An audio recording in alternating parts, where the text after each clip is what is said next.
Well, you said you'd feel more comfortable if I was dressed like this. That's why. Okay, we're rolling. Hello, everyone. I'm Caroline, last name Kennedy. I'm here today with Brynn Dawn, a real-life finance bro. I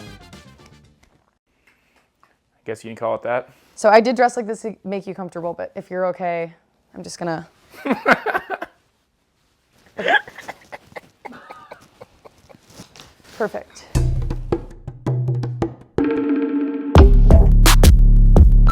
So I'm not trying to attack you in this interview, I'm really just trying to understand. But what fraternity were you in? It's funny you ask, I was actually a Sigma Chi.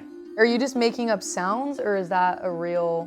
We call it a fraternity, it's more of a brotherhood. Good way to meet people in college, networking events, couple parties here and then, but more about the brotherhood. Brotherhood, is that like a gay thing, or is it kind of just for anyone? It's for anyone. That's awesome.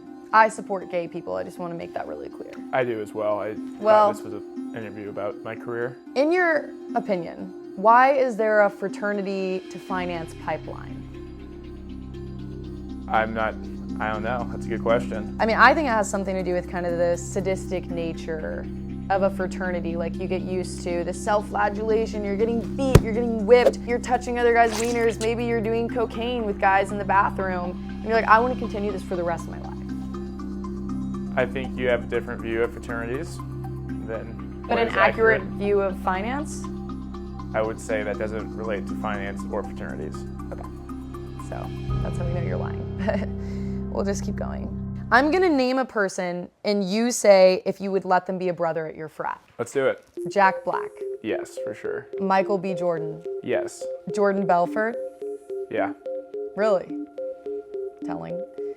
Pepe? The soccer player? No, Pepe, the meme, the little frog, if he came to life. If he was a person, we would consider it. He'd have to go through the rest process. Martha Stewart? We don't let women in fraternities. Just because they're women? They don't let men in sororities. Maybe they should. Above my pay grade. Who was the hottest guy in your fraternity? Brad Pitt was in my fraternity. No, who was the hottest? Was he really? Yeah. Who was the hottest guy while you were there? Probably me.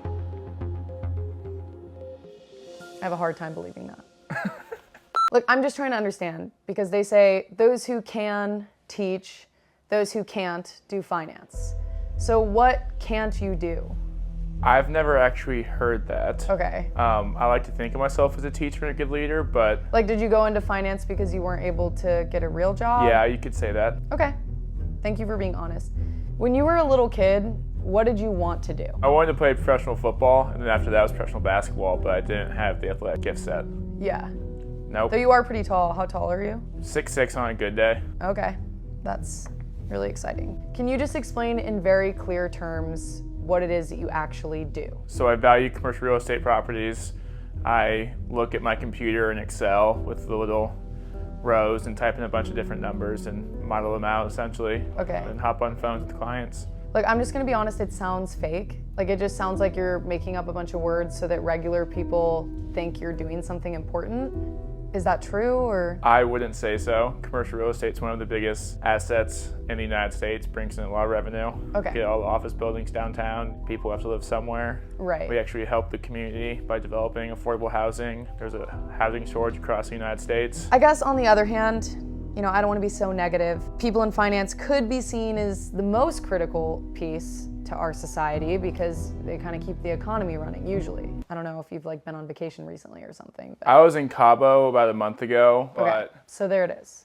So unfortunately the economy is struggling now, but it's probably because of Cabo, I don't know, but that's fine. Last upside to finance, I feel like you make a lot of kind of upper middle class women named like Katie or Jezebel, like moderately happy most of the time.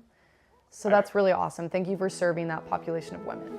I don't know anyone named Jezebel. You also deal with a lot of debt, which I think, you know, is incredible. Like, what made you want to give back to the community like that? I wouldn't say that's how I deal with debt.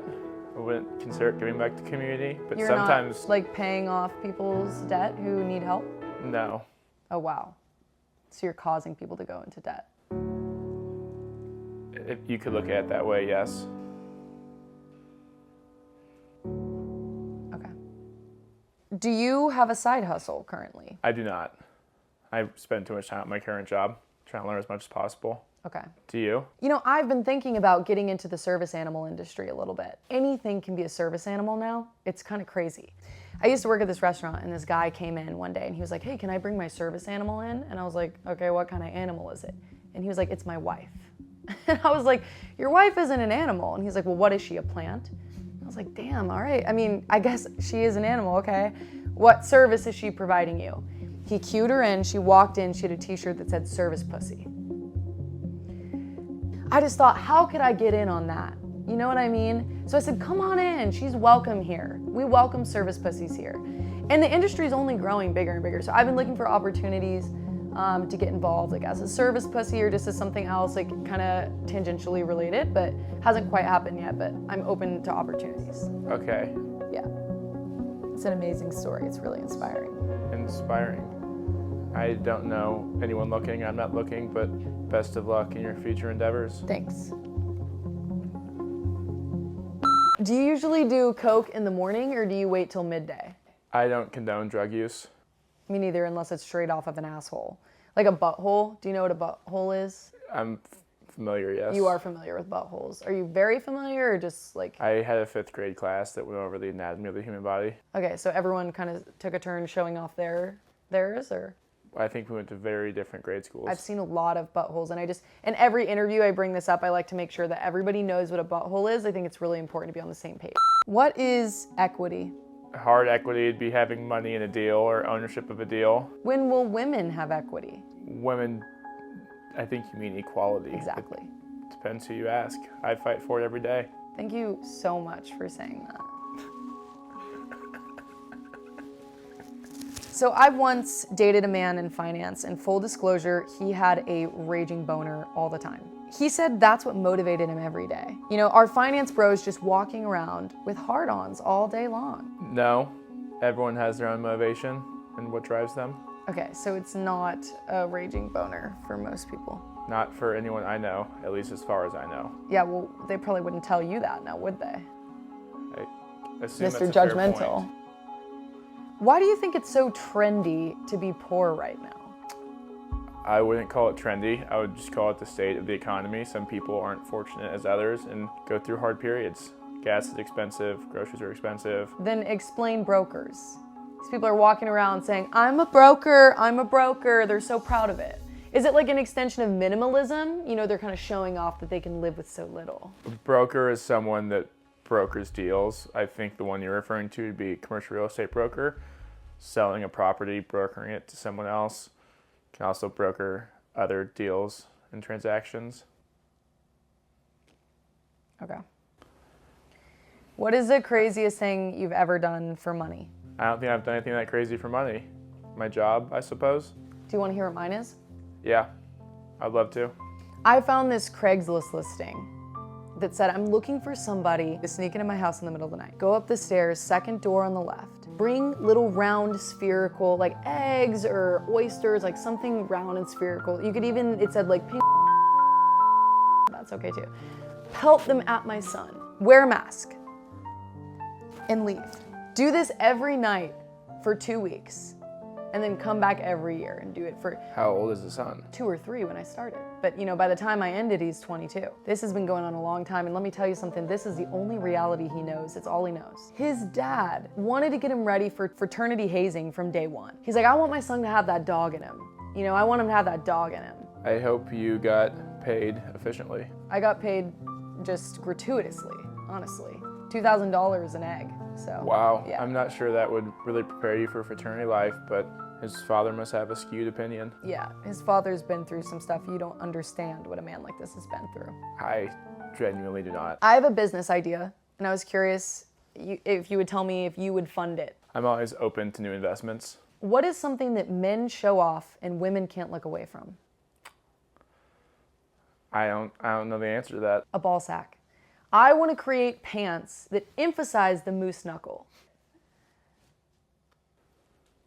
Yes or no? I don't know if I would wear them. I probably wouldn't back that investment. I don't know if there's much growth opportunity there. Well, everyone has different opinions. Everyone in finance is always going on about spread cheeks. You know, what is it about a pair of spread cheeks that just gets everyone going in finance? I think you mean spreadsheets. Well, that's a part of it too, you know, and I understand people are like, porn is so motivational. Like, I get that, but why finance specifically? I think you have a misunderstanding of what a spreadsheet is. Okay, can you explain it? In Excel, a spreadsheet, there's different rows and columns. Like, we don't need to get into a conversation that's super graphic. Like, there are kids that watch my channel, so if you could kind of just tone it down, that would be helpful, but we could talk about it afterwards, so great. Why are finance bros so into couponing? I'm not familiar with what that is. Like coupons? It's like everyone's always like, I made some deals today. It sounds like my grandma at the checkout line of Price Chopper being like, I got these Mickey Mouse figurines for half off. Like, why are they so all about a deal and steal? I think they're talking about closing deals themselves, where it's Exactly. not coupons. Okay, but like getting a good deal, like I got it half off.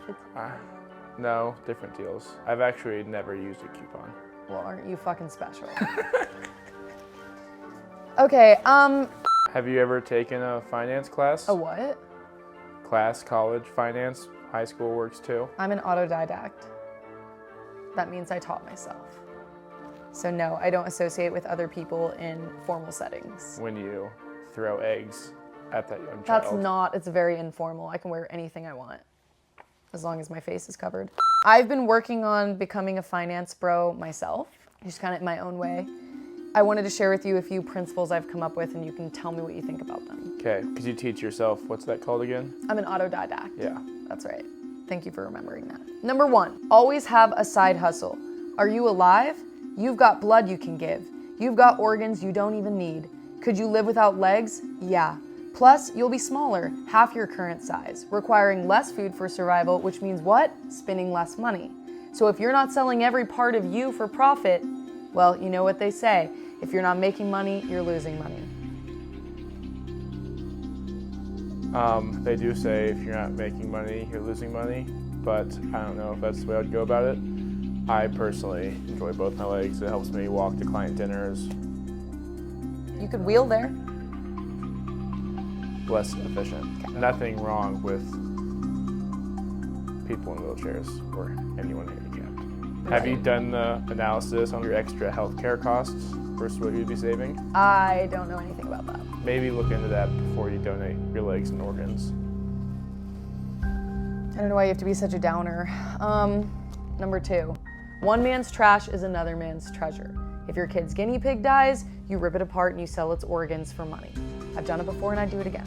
It doesn't matter who your customer is, as long as they're paying, money is money. Money is money. Money is money. Okay.